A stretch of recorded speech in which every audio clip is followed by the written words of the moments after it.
Hi, welcome to a foreigner in the Philippines. It's a late night storytelling. This I wrote this was based on a true story that my brother Neville told me. So it essentially is about my brother Neville, who died in his 50s. A wonderful guy, terrific storyteller, much better than me. And this was about the birth of his first child and his trip to the hospital. It actually is based on a true story, and the story is called How to Steal a Double-Decker Bus, which he actually did.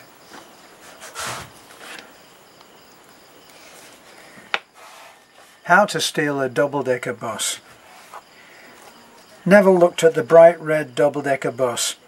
It was a beauty, and the older type that needed a two-man team. A firm favourite of his. There was a separate cab for the driver, who sat in peace, undisturbed and separate from the passengers, tickets being issued by the conductor. That peace was later taken away by the improved design of the bigger buses, which gave the driver the additional job of issuing tickets from the open driving position. Nev sighed. It was a wish things could stay the same kind of sigh.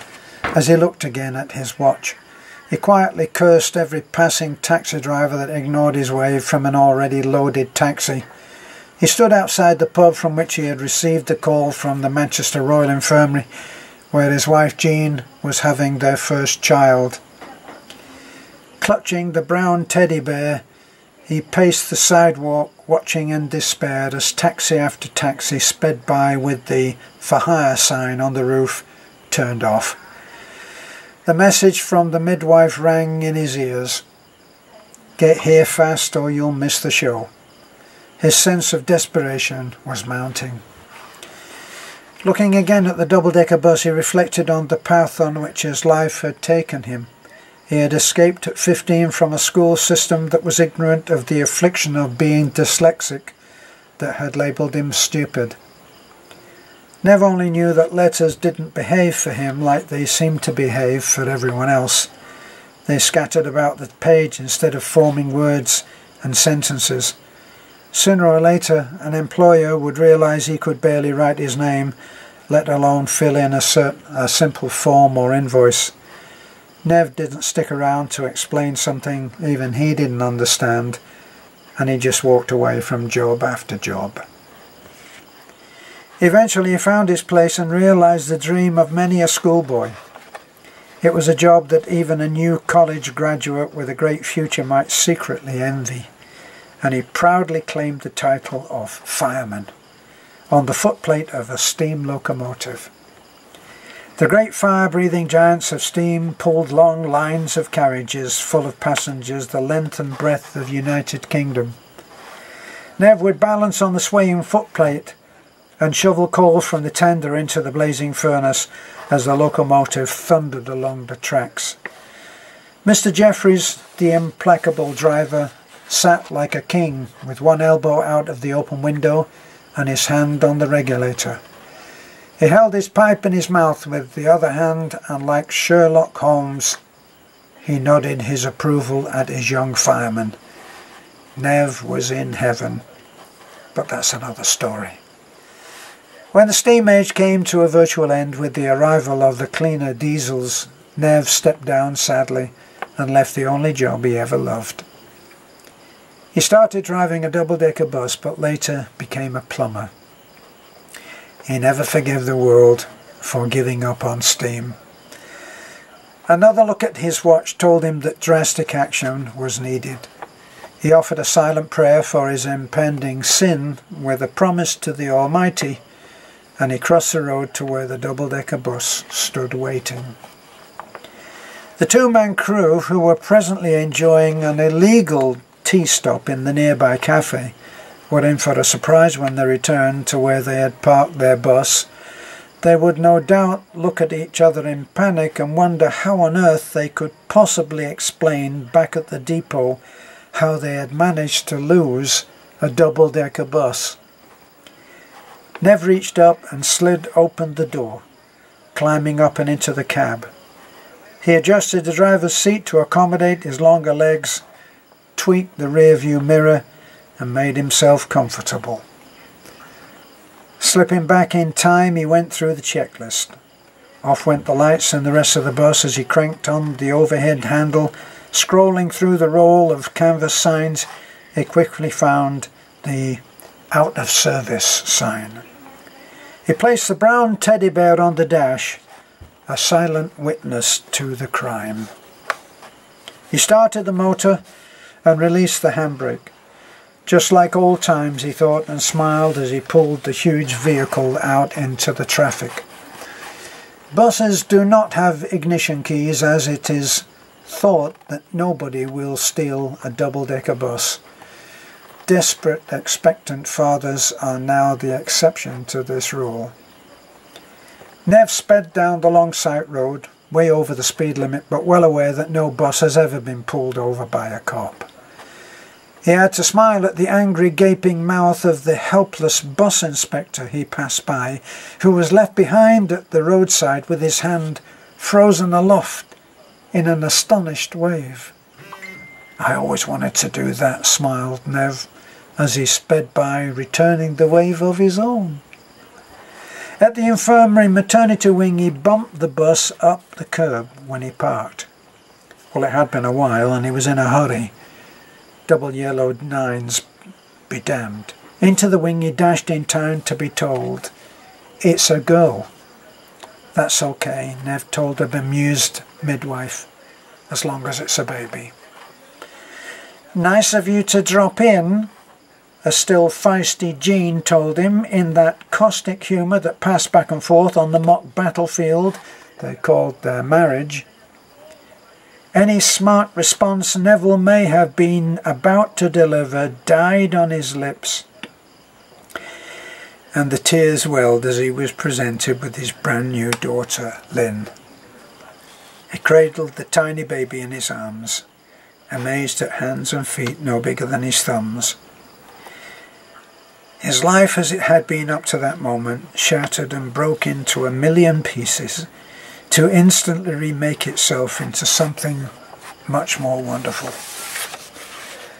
Looking down at this infant, he felt humbled. Here was a new life, a little mite who would depend on him for everything. In that moment he knew this wasn't a job he could walk away from. This was for a lifetime. Jean watched this man holding their child with his broad shoulders shaking, and tears falling into his young man's beard. She knew it was a moment that bonded them together like welded steel. She knew their life would have many challenges and hardships, and the promise of so much joy. She couldn't know that they would also have a son, Neil, who would be so much like his father, following him around like a puppy, adoring, copying, and idolizing his dad. His first word was Dad, and it was on his lips so often Nev used to tease him. "Dad this, Dad that, Dad, Dad, Dad. I'm going to change my name, you'll see." Jean couldn't know that too soon the day would come when the dark angel would come to their door with the news that Nev had fallen, that his heart had stopped and he had died on the way to the hospital, hardly in his 50s. She couldn't know that their daughter Lynn, who loved her father as only a daughter can, would hold the grief in her broken heart like a clenched fist. Nor could she know how at only 15 their son Neil would be so lost he would cry out bitterly in tears of pain and anger. How he would rage against a God who would rob them of such a good man as his dad so early in his life. Right there in the hospital bed, Jean looked at her man, and she knew only one thing. She knew she would love him for the rest of her life. Neville, cradling the tiny form of Lynn, His heart pounding in his chest and bursting with emotion, was close to overwhelm. He was in awe at the miracle of the child he was holding, and was at the mercy of a terrifying mix of wonder and fear. Standing there with his child in his arms, he made a vow that no child on earth would have a better father. He laid the baby down into the arms of Jean and gazed at his wife. They had known each other from long before their teens. Her family had taken him in, given him a seat at their table and a place in their hearts, and he had never left. Jean was exhausted from the long labour and the birth. Her hair was still wet with perspiration, which clung to her face, which had not a trace of makeup. But for Nev, no woman had ever looked so beautiful. At that moment, time and space, those guardians of the universe agreed to look the other way. Time stopped counting, and the world stood still. Space closed in and wrapped this newborn child with their newborn family in a cocoon of warmth and love. Nev bent over Jean and cupped her face tenderly in his calloused hands. With a tenderness that was new to both, he kissed her gently, first on the forehead, then on the eyes, and lastly on her open mouth. And in a voice choked with emotion, he told her, "I love you so very much." "Oh, shut up, you soppy thing," she told him, shrugging him off, even as she hid her smiling face. And so the spell was broken. Time and space returned to their posts. Sheepish at being away so long, the clock on the wall ticked a little louder as if to make up for the lost time, and space allowed the room to open up as the world began to turn again. As Nev was leaving, Jean demanded, "Didn't you bring anything for the baby?" Nev clapped his hands to both pockets and turned to reveal his hapless face. In the voice of a scolded schoolboy begging forgiveness, he tried to explain. I bought her a brown teddy bear, but I must have lost it."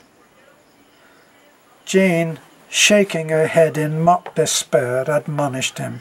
"You'd lose your bloody head if it wasn't screwed on." "Don't worry about me, Chuck," Nev protested. "I've got my head screwed on." "Oh, really?" sniffed Jean, rolling her eyes to the ceiling. "Well, I think it could do with another turn." But the lines of engagement for the marriage had been forever redrawn, making way for a gentler love. Leaving the hospital for the windswept streets, Nev turned up his collar and stepped into the rain. He reached the sidewalk where the double-decker bus was still parked with one wheel up on the curb. It was surrounded by police cars, and their flashing blue lights reflected on the canopy of the umbrellas of curious bystanders. Nev joined the group of nurses. So what's going on?" he asked one of the nurses. In a lowered voice, as if keeping a secret, she told him, "Well, don't you know? Somebody stole this double-decker bus and left it here." Nev feigned shock. "Well, I never," he said, shaking his head. On the sidewalk near the bus stood a bepimpled policeman, who looked young enough to have been late for school that morning. "So, what's going on?" repeated Nev, as he joined the cop.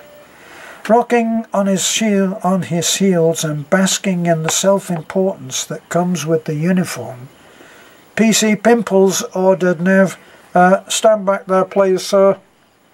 But then, in conspiratorial tones delivered from the side of his mouth, he told Nev, "Can't say much, sir. Crime squad are still examining the scene." "Are there any clues?" persisted Nev. Lowering his voice even more, PC Pimples looked around, as if to make sure they were alone, and confided, "Well, The word is they think it might be the first in a series of crimes. The thief left what the experts believe in these cases may be the criminal's signature in the driver's cab. Really? And what was that? On the dash they found a brown teddy bear, came the cryptic reply. Well, I never, said Nev, shaking his head again. As the new dad walked home in the rain with a smile and a jaunty step, he reflected to himself, I should have brought a pink teddy bear anyway. Thank you for being with me. This is A Foreigner in the Philippines, and that's from my book, 7 Days. Oh no, it's not. That's from another book of short stories, which I'll read from in the future.